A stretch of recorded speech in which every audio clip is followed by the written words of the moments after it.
Per a tots els amants de la música antiga i per tots aquells que tingueu curiositat per descobrir-la, us presento aquesta petita joia musical feta per en Xavier Sabata i que porta per títol I dilettanti.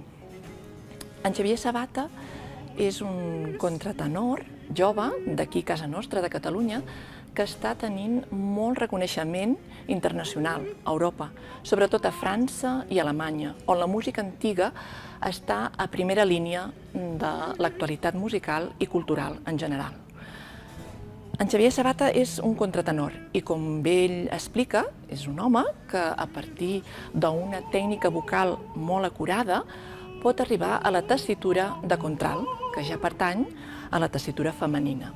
I dilettanti, que és el títol del disc, es podria traduir com aficionat, amateur, aquell que realitza una activitat, ja sigui artística o no, en aquest cas musical, i que ho fa perquè li agrada molt, per passió, sense la idea de ser professional.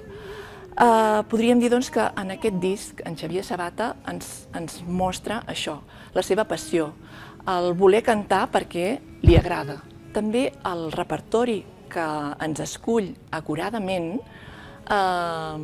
és un repertori de compositors italians del barroc que també podríem dir que són uns dilettanti, perquè són poc coneguts, segurament aficionats o amateurs. Aquestes peces cantades per en Xavier Sabata, acompanyades per un baix continu que queda en segon pla i on el primer pla és la paraula, és la veu d'en Xavier Sabata. Té una veu molt expressiva, molt dramàtica. És música antiga, però per què? Perquè va ser escrita en temps antics, fa molt de temps, però que quan es reinterpreta i es torna a fer present, tot allò que expressa podem dir que és contemporani, perquè les emocions són atemporals.